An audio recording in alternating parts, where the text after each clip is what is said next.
The Super Mario Bros. Movie opens in Brooklyn with the plumbers Mario, Chris Pratt, and his brother Luigi, Charlie Day, trying to get their new business off the ground.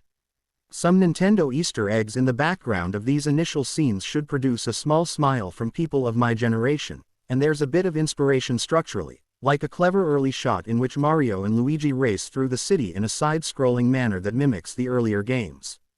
There's also a nod to the Odyssey on a bookshelf in Mario's room, implying that we're about to watch a hero's journey and a reference to the incredible Switch game. What follows doesn't live up to either inspiration. In a way that makes little sense, Mario and Luigi find a massive chamber of pipes under Brooklyn, get sucked into one, and end up in the Mushroom Kingdom, which is being threatened by the villainous Bowser, Jack Black. The notorious bad guy has found the superstar he needs to make his final assault on Princess Peach, Anya Taylor-Joy, and the residents of her kingdom, including Toad Keegan-Michael Key. Bowser doesn't just want power. He wants to make the princess his bride, singing some truly uninspired songs about his love for her. How on earth a film like this gets a rock talent like half of Tenacious D and doesn't let him unleash a few clever Bowser tunes is one of this film's many mysteries. Although Luigi lands in the pipeline that drops him immediately in the Dark Lands and makes him Bowser's prisoner, a dumb decision that sidelines him for an hour, Mario meets Princess Peach, who introduces him to power-ups. And so all the question mark cubes get a chance to shine as Mario grows, shrinks, and even turns into a raccoon. They eventually recruit Donkey Kong, Seth Rogen, race down Rainbow Road, and save the day. That's not a spoiler if you've ever seen a movie. Fans of this movie will shout from the rooftops that the scripting for something called The Super Mario Bros. Movie doesn't need to be a strength. And, to be fair, there are a few strong settings in terms of design. I enjoyed the choices made by the team in the structure of Donkey Kong Country, and the Rainbow Road, Super Mario Kart, sequence is well directed.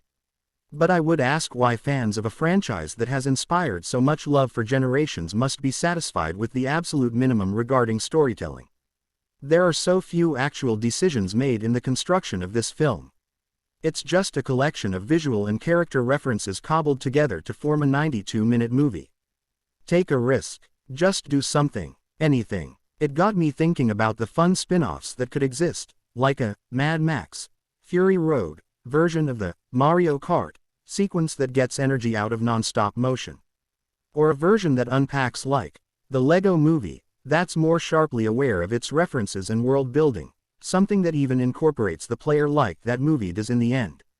I swear that almost everyone who has played a game like Odyssey could come up with something more inventive. Heck, almost any 10 minutes of that game is more creative.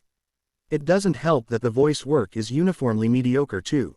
Chris Pratt can be charismatic with the right material, but it sounds like he pounded this out in 3 hours in a voice studio. Charlie Day has such an expressive voice, but the movie barely uses him. Seth Rogen is always a welcome presence, and he at least seems to be having some fun. I wish I was too. With the nostalgia craze merging with the power of Nintendo and Illumination, the Super Mario Bros. Movie feels too big to fail. That means we'll get a sequel, and I expect another cycle of the debate of critics versus fans. I am both, and I want a world where the people who made films for a fan base as devoted as this one don't take that fandom for granted. This is far from over.